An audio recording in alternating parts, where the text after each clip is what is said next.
algumas questões de áreas verdes também está no DPJ, no serviço público e assim por diante. O PSA, você levantou questões no arcabouço legal, jurídica, né, que eu acho que esse é o principal desafio. A gente, antes de começar o PSA de Campinas, a gente foi visitar vários municípios, né, porque a gente tinha justamente essas dúvidas, né, como é que a gente faz transferência de recurso público para propriedades rurais, para iniciativa privada e assim por diante. A gente visitou Extrema e é uma outra realidade, né? Lá eles estão bem avançados e tudo é mais simples, né? É uma cidade menor, né? E aí a gente foi construindo aqui e hoje a gente também recebe outros municípios querendo conhecer, né? Como que a gente faz aqui em Campinas. Então a gente passou bastante tempo fazendo as regulamentações do arcabouço legal. A gente tem uma lei de 2015, né?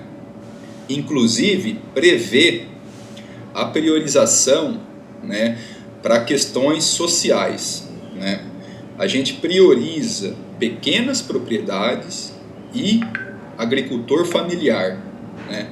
Então a gente já tem, a própria lei já traz essa forma de priorização no âmbito de destinação de recursos e de incentivos ambientais, né? Para a gente conseguir trabalhar com doações, com transferência de recursos, né? A gente também, além da gente prever isso em lei, né? E aí o nosso decreto 19441, lá de 2017, que regulamenta o PSA Água, que traz todo esse arcabouço legal, que traz o âmbito dos incentivos não monetários e essas possibilidades de doações e de transferência de recurso, além dele criar os critérios para pagamento e essas doações, o jurídico nosso também cobrou as áreas prioritárias, né? Então, o plano de recursos hídricos já traz áreas prioritárias para a gestão de recursos hídricos, que foi o que embasou a nossa publicação dos primeiros editais, né? Quais áreas em Campinas são mais prioritárias para a gente trabalhar com esses incentivos, habilitar propriedades rurais, né, e fazer os pagamentos. Um exemplo, a gente tem zonas de mananciais, de recuperação e proteção de mananciais, né, mapeado, que são as áreas de prioridade 1 em Campinas. Onde estão essas áreas? Então, a montante estão antes das captações de água para abastecimento público de Campinas. Então, uma fica no Atibaia, né, porque 95% da água captada em Campinas é do rio Atibaia, mas também a gente tem captação de água no rio Capivari, né? Então, assim, a gente criou, né, depois do plano de recursos hídricos, um inventário de áreas prioritárias, né, para a gente organizar e priorizar essas doações. A questão dos projetos de PSA, a gente discutiu muito isso, né? A gente tem um conselho diretor de PSA em Campinas, onde, quem que faz parte desse conselho? 9 secretarias que têm trabalhos afins nas áreas rurais, desde saúde, planejamento urbano, desenvolvimento econômico, né, jurídico, administração, serviço público, junto com a Secretaria do Verde, e também os 3 conselhos principais também têm cadeira nesse conselho diretor de PSA, que gerencia o PSA em Campinas, tanto o CONGEAPA, quanto o CONDEMA e o Conselho Rural, né? Além disso, a gente também pode convidar, e a gente nem precisa, porque eles já fazem parte desses conselhos, os órgãos de pesquisa, né, nas áreas rurais, IAC, CAT, Embrapa, e as universidades também que nos apoiam, né, e são parceiras, né, como a Unicamp, a PUC e assim por diante. A grande discussão que ocorreu no início da regulamentação é que a lei falava que tinha que fazer um projeto de 4 anos, né? O que a gente mudou, não é que mudou, mas a gente acabou trazendo para a gente discutiu, falando, não tem sentido cobrar um projeto de um proprietário rural, isso daí vai inviabilizar, né? Nenhum proprietário rural, ainda mais o pequeno, vai elaborar um projeto. Então a nossa secretaria assumiu esse projeto, né? Então o conselho diretor ele tem 3 comissões técnicas, né, que envolve todas essas secretarias que participam junto. E uma das comissões técnicas é de assistência técnica, a outra é de projeto e monitoramento. Então essa comissão desenvolve o projeto, senta com o proprietário rural, se ele aceitar o projeto de 4 anos, ele consegue se habilitar e a gente começa a trabalhar. Nesse conceito mais burocrático que ele poderia receber recurso, né, dinheiro em conta.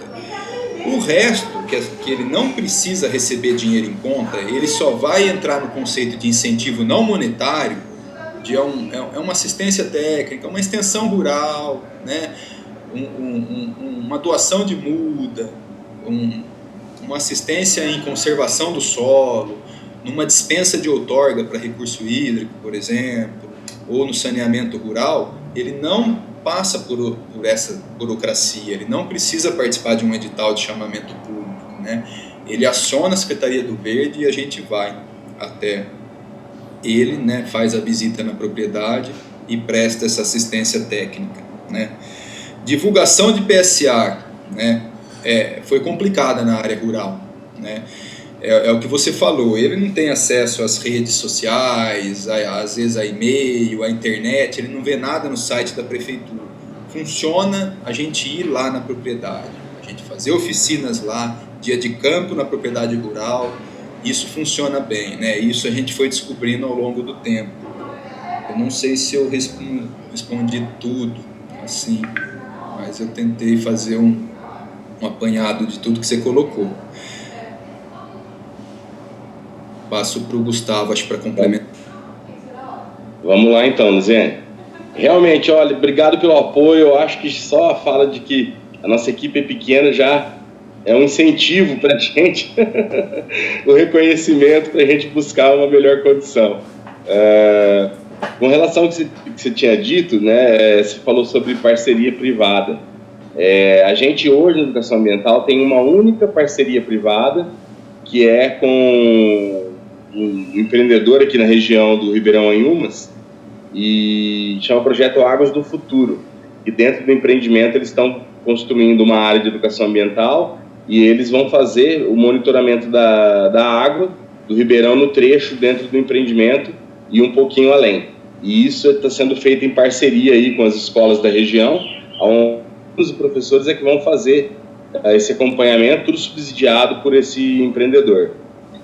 No restante, as parcerias, como a Ângela citou, são parcerias públicas mesmo, né, entre órgãos e esferas do poder público. Os nossos grandes parceiros hoje são as diretorias de ensino, né, que tem escolas por toda a cidade. Por exemplo, hoje na diretoria leste, lá que nós estamos iniciando os projetos para esse ano de 2022, a gente está com 79 escolas já.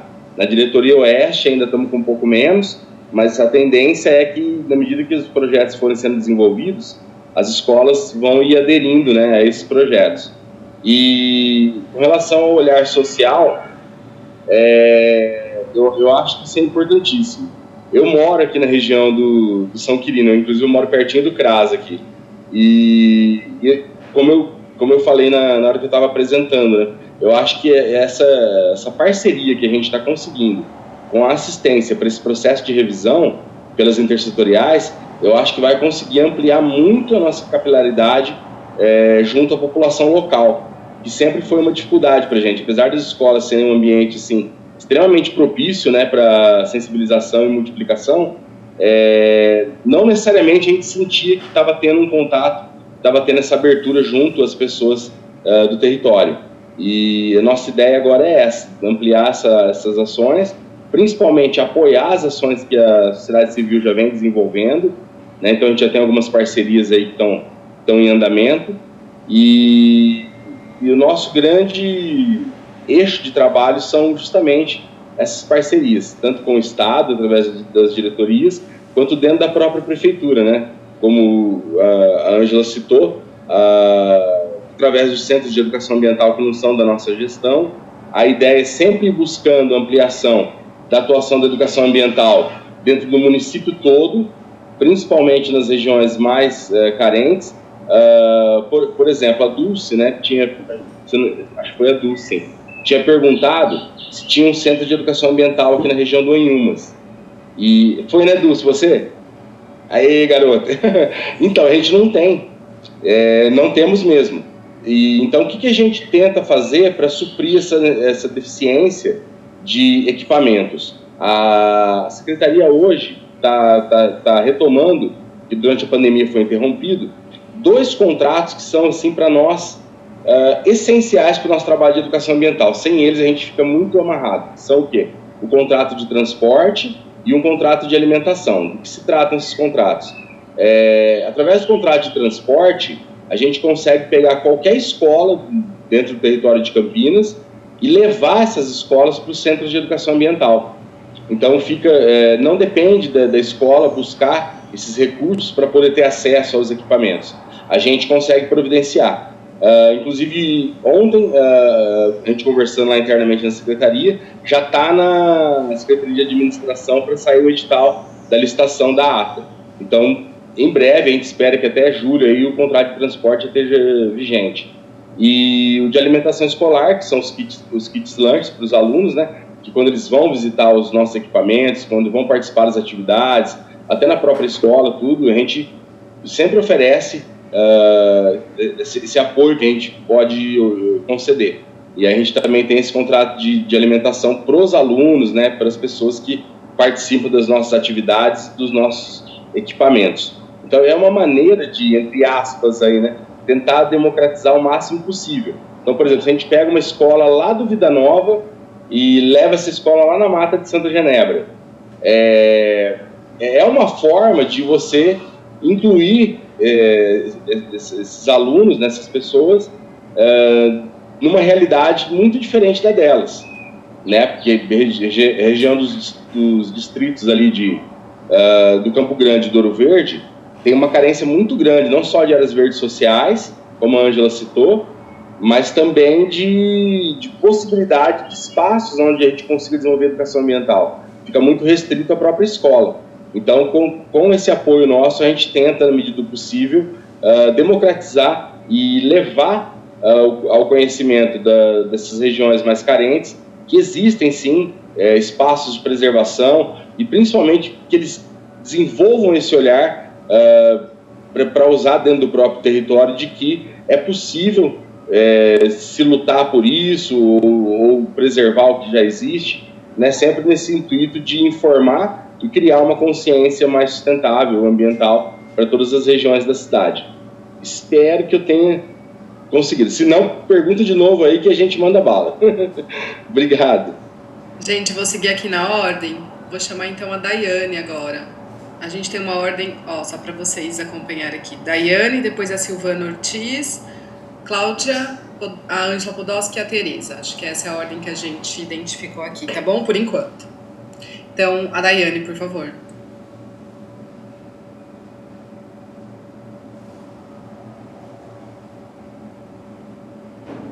Oi, pessoal, bom dia. Obrigada aí pela oportunidade. Não sei se minha câmera está funcionando, porque minha internet está bem ruim. Na verdade, eu realmente estava fazendo uma complementação, né? Acho que da questão que a Luziane já colocou. Eu fiz um questionamento em relação a se esses planos vêm sendo tratados também sob os parâmetros dos ODS 2030, né? Eu acho que os próprios ODS, eles já dão um direcionamento importante de como a questão ambiental vai muito além da própria questão ambiental pensada, né, no que a gente tem como ideia de meio ambiente, né? Então, toda essa visão muito mais interdisciplinar e abrangente do que é meio ambiente. Então, eu acho que esses planos, eles têm um caráter especial para atendimento de objetivos e para atendimento de todas essas demandas que não são, parecem não ser ambientais, óbvio que são, mas são demandas de, né, a gente conceder justiça ambiental para todos. Então, acho que a Ângela até respondeu o que vem sendo pensado. E tenho também mais um outro questionamento, não sei se vai na linha também do que a Luciane questionou, de como esses planos são trabalhados com as demais secretarias e com a prefeitura como um todo, né? Se esse trabalho que vocês estão fazendo, né, muito interessante, de trazer as oficinas e discutir com a sociedade, se ele também acontece dentro da própria prefeitura com as demais secretarias, não só a secretaria, né, de assistência, mas as demais secretarias que têm relação direta com a questão ambiental. Então, eu queria entender um pouquinho disso dentro da própria prefeitura. Obrigada pela oportunidade.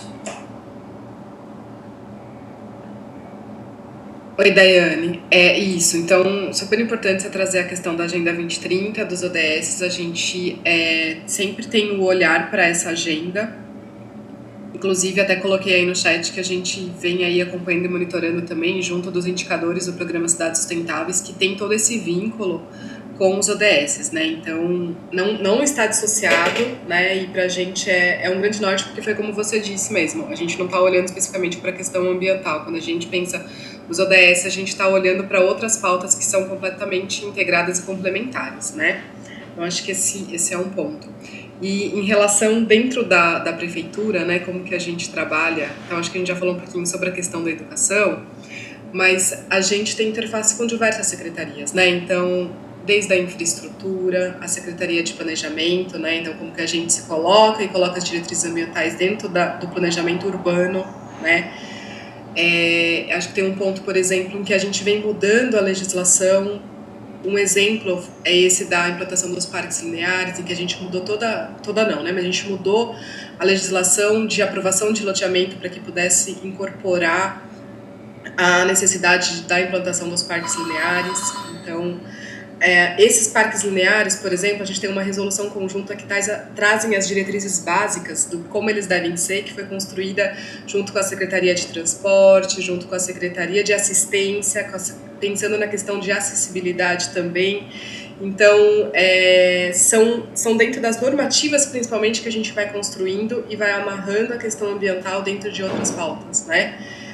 Sempre tentando de uma forma bem permeando mesmo, né, esses espaços. Então, acho que são alguns exemplos que eu consigo trazer agora, pensando um pouco de como que a gente consegue fazer essa integração da agenda ambiental dentro dessas outras políticas públicas, né? Acho que esse é um ponto. Tem também, a gente faz parte do comitê, por exemplo, da arboviroses, né? Então, a gente está junto com o pessoal principalmente da saúde, coordenado pela Defesa Civil. Então, discutindo a questão da saúde única, né, que é um meio ambiente integrado com o homem, enfim, pensando nesse novo conceito da saúde única. Então, são espaços que a gente vem ocupando e cada vez com maior destaque, né? O Geraldo falou que a gente é uma secretaria relativamente nova, e é mesmo. Então, aos pouquinhos, a gente vem conseguindo conquistar e consolidando aí a nossa política ambiental dentro dessas outras. Acho que não sei se deu para trazer um pouquinho do que, respondendo, né, para a Daiane, espero que sim. Gente, eu tinha falado que a próxima era era a Daiane e a Silvana. Eu acho que eu esqueci da Dulce. A Dulce já está com a mãozinha levantada faz muito tempo, então eu vou passar a primeira palavra para a Dulce e depois a gente vai para a Silvana, tá bom? Dulce, por favor.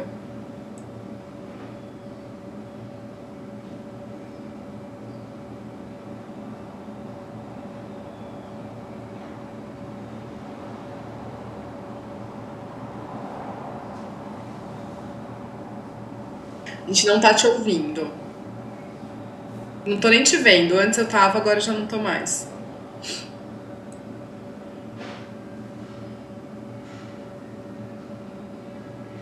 Agora tá voltando aqui a tua imagem. Não. Dulce, eu acho que quando você entrou, talvez você tenha que sair e entrar, você depois só pra ouvir. Tem uma opção primeira que é microfone. Talvez tenha que sair e entrar. Então, enquanto isso, posso passar a palavra para a Silvana? E aí você volta, tá bom? Em seguida eu já passo para você. Então, Silvana, por favor. Olá, pessoal. Eu gostaria de falar de dois momentos, porque ao mesmo tempo que eu sou moradora da região do Recanto dos Dourados, eu sou professora da educação infantil no Jardim Miriam. Então, são 2 territórios que coexistem, nós estamos numa mesma linha, mas temos necessidades diferentes. Então, eu gostaria primeiro de falar de onde trabalho, que a gente está numa parceria com a Mandi, Secretaria do Verde, com as TACs e tal, para organizar a nossa APP lá, uma trilha que nós temos, e tem a Lagoa da Cana, né? Então, não sei se vocês podem falar sobre o pessoal das águas, sobre tá estrofizada. Então, é uma coisa bem antiga que não está funcionando, não foi feito nada, e eu até coloquei no nosso formulário sobre isso, sobre essa nossa preocupação. E também aqui no território onde eu moro são vários problemas. São 3 opções, eu tinha mais do que 3 opções. Mas uma das preocupações minha são as famílias que moram no entorno do córrego. E esse córrego está desaguando na Atibaia. Então, os lixos são jogados dentro desse córrego. Teve enchente em 2019, muitas famílias perderam muitas coisas. Então, essa parceria com a habitação, eu não sei se tem alguém da habitação aqui, se vocês têm alguma parceria com a habitação, porque está sendo contaminado o nosso espaço, o meio ambiente, e eles também estão sofrendo porque eles estão numa área insegura, né, uma área de perigo. Sem contar que também nós temos a questão da arbovirose aqui, né, tivemos óbitos por febre maculosa em torno da Atibaia. Então, é algo bastante preocupante que a gente precisaria de sinalizações, de uma atenção, de uma manutenção, pensando assim. Uma coisa que me incomoda muito, muito, muito, que me deixa extremamente triste, de saber que nós temos uma área de uma história tão rica, maravilhosa, que nós estamos margeando massa aqui, né? E a estação Desembargador Furtado. E ela está jogada às traças, assim, não tem nada lá, não tem como, está muito degradada, então seria uma parceria com a cultura. E aí a minha provocação é para o Gustavo, a gente poderia criar uma estação de educação ambiental nessa estação, Desembargador Furtado, porque ela está entre as escolas, ela está no caminho para o Acuri, que foi a escola que participou do projeto, e a escolinha nossa, que é o SEI Carlos Gomes, que está muito envolvido nas questões ambientais, trabalhando com o Sandro Tonso, inclusive, e aí a gente provoca o Gustavo a nos ajudar a pensar e uns caminhos para uma estação de educação ambiental, não só para os estudantes, mas para toda a comunidade civil. Nós temos agora uma ocupação dos ciclistas, eles vêm muito para cá, né, para contemplar, para vivenciar essa questão da natureza, mas eles não têm, a gente não tem uma história, alguma coisa que possa ser compartilhada. Nós temos a antiga escola Desembargador Furtado, que era de manejo de algodão e tal, e seda, também está em ruína, que é de frente com a estação do Furtado, maravilhosa estrutura, você olha assim, mesmo ela estando bem, né, você consegue imaginar um pouquinho do que era. Então, Ângela e todo mundo que está aqui, a minha provocação é essa parceria com a cultura, né, a gente não pode perder as nossas memórias. Ele foi tombado, tem a plaquinha de tombamento, mas nada foi feito para recuperação, nada foi feito para compartilhar essa história, né? As pessoas mesmo do espaço, poucas sabem o que aconteceu ali, o que acontece, né? Então, a gente pensar juntos uma estrutura que envolvesse educação ambiental, cultura, memória, cuidado com o território, preservação das doenças, no caso das arboviroses, né? E trazer o pessoal para essa parceria com a Maria Fumaça. Né? Não sei se a gente consegue falar com o Vanderlei, eu falo Vanderlei porque é o que eu conheço lá, e a gente manter uma parceria com as escolas. Nesse passeio, nesse trajeto da Maria Fumaça até Jaguariúna, tem todo um espaço de pensar a questão não só ambiental, mas socioambiental. Então, eu penso que a gente poderia começar agora, nesses planos, inserir. Eu vou fazer 2 questionários, um para mim e um para a escola. Então, para a gente pensar nos 2 territórios, as nossas necessidades, né? E eu poderia fazer até mais um, que é pôr em umas, já fiz lá outro dia.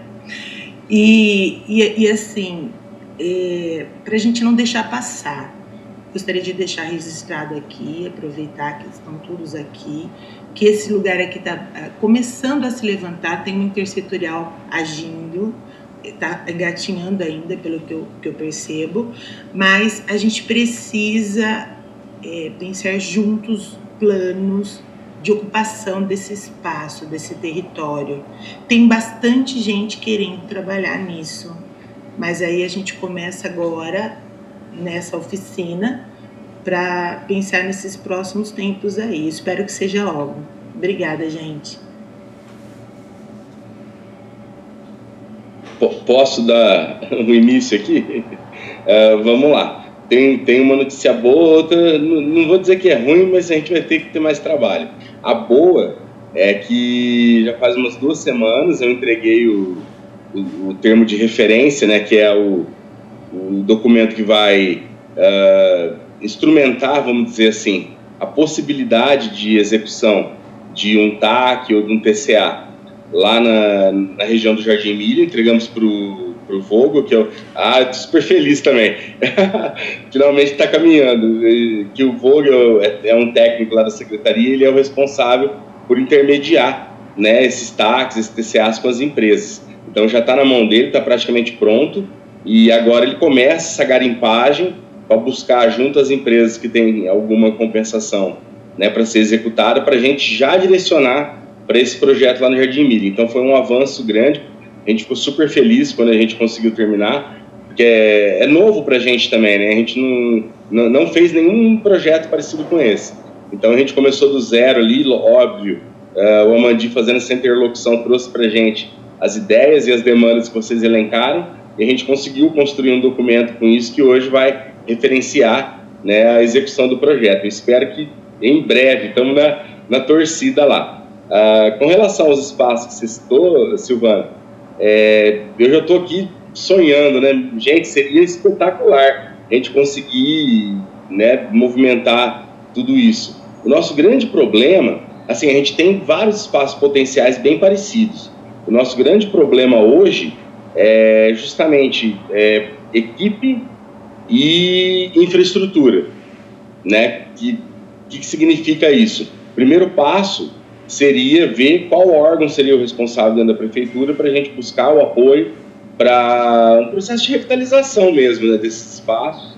E uma vez feito isso, teria que ficar sob a gestão de uma secretaria, não sei se é do Verde, da Cultura, né, mas alguma secretaria, para colocar uma equipe mínima nesse local. Você falou dos ciclistas, lá na estação em Joaquim, a gente tem um movimento enorme lá, né, de fim de semana principalmente, tudo.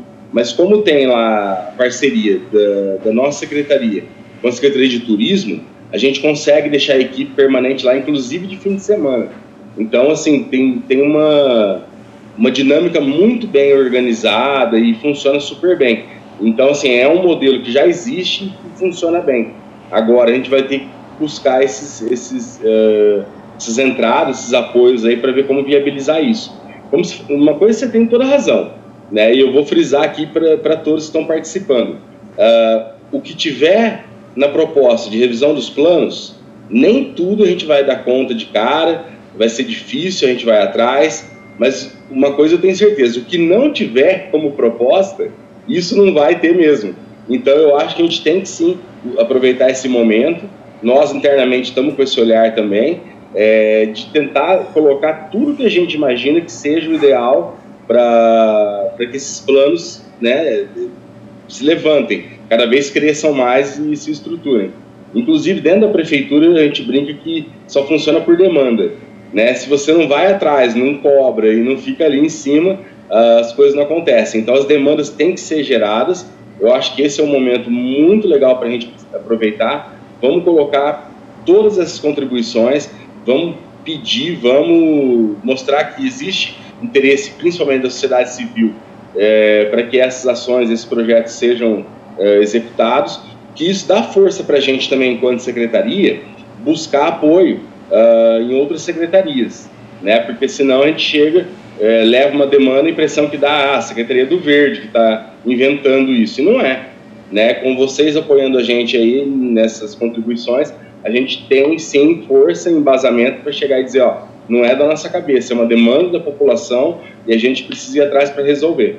Então vamos fazer as contribuições e a gente começa aqui, se Deus quiser, e vai avançar muito mais nisso. Espero ter ajudado aí, Silvana. Qualquer coisa, fala de novo. Eu só ia perguntar uma coisinha, por isso que eu levantar a mão, aproveitando para não perder. Eu não sei se pode, porque eu não sei até, eu sou nova nessa questão do TAC, né? Mas existe a possibilidade de um TAC ser transformado em uma revitalização da infraestrutura da estação Desembargador Furtado? Existe isso, essa possibilidade? É assim que funciona, deixa eu explicar. Os TAC são termos de ajuste de conduta. É quando uma empresa ela faz lá alguma coisa, né, e estava errado. Então ela precisa ajustar a conduta dela perante o poder público para ser regularizada. Então esses TACs, eles têm a possibilidade de ser direcionados, eles têm mais flexibilidade. Então um TAC poderia ser usado sim.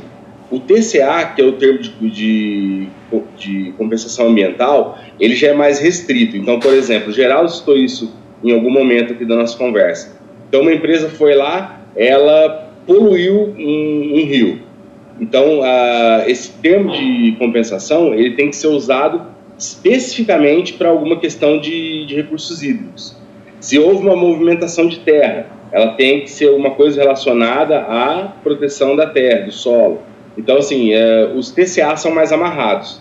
Eles são acompanhados todos pelo Ministério Público e são todos firmados perante um juiz.